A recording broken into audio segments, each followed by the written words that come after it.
After getting ripped to shreds by my advisor during our lab meeting, I sent my online boyfriend a thigh pic to cope. Do it for mistress right now. I looked up. My usually cold, stoic, and sharp-stung advisor suddenly cleared his throat tightened, the tips of his ears turning bright red. Intrigued, I peeked at his phone screen. Right there, clear as day, was the exact message I had just sent. Oh my god. I froze, utterly dumbfounded. But my stupid, disobedient fingers had already dialed his number for a video call. The buzzing of Kevin's phone vibrated through the suffocating silence of our lab meeting. I never, in my wildest dreams, would have guessed that my cold-blooded, ruthless advisor was the same online boyfriend who Wyndham called me mistress in my DMs. Kevin's finger hovered over the screen. My heart leapt into my throat. Was he actually going to pick up? Please, pick up. Just do it. Only 10 minutes ago he had publicly humiliated me, calling the 5th draft of my thesis complete garbage. Once he realized I was his mistress, there was no way he would block my graduation. Oh, thank God. There was hope for my degree after all. I sat up straight, trying to look composed. The next second, the call was declined. My contact 6-1 Richardia Tate minus back a nickname I gave him sent a flurry of texts. Baby, I'm in a lab meeting. It's not convenient right now. I'll call you later, okay? Transfer $5,200. Puppy loves you. GIF, I froze, the grin still plastered on my face. Suddenly, Kevin's sharp voice shattered my thoughts. Iris, what are you smirking at? I gasped, jerking my head up. I met Kevin's cold, piercing gaze.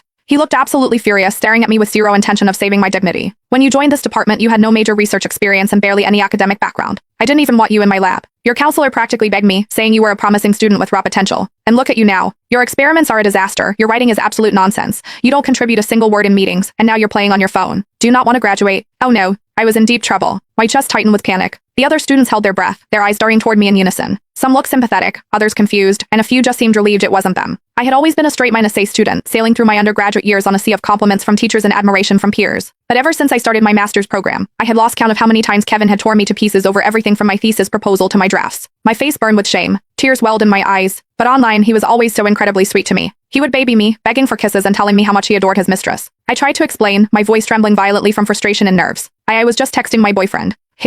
Nobody cares and nobody wants to hear about your personal drama, Iris. Kevin cut me off coldly. If you can't separate your personal life from professional settings, you can request a transfer to another advisor. I won't supervise you anymore. Kevin wasn't just the youngest tenured professor in the department. His father owned a massive publicly traded company and held significant shares in the university. If he refused to advise me, no other professor would dare take me in for fear of offending him. I would be completely ruined. The blood drained from my face. After a long, agonizing pause, I managed to squeeze out a few words. I understand. It won't happen again. The moment we stepped out of the science building, Nadia, my senior lab partner, turned to me with deep concern. Iris, what were you thinking, trying to video call your boyfriend right in the middle of a meeting? Because I just found out Kevin is my online boyfriend, and I was losing my mind with excitement. But looking back, it was incredibly risky. I glanced around to make sure we were alone before lowering my voice. Nadia, do you think Professor Pendleton would ever date someone online?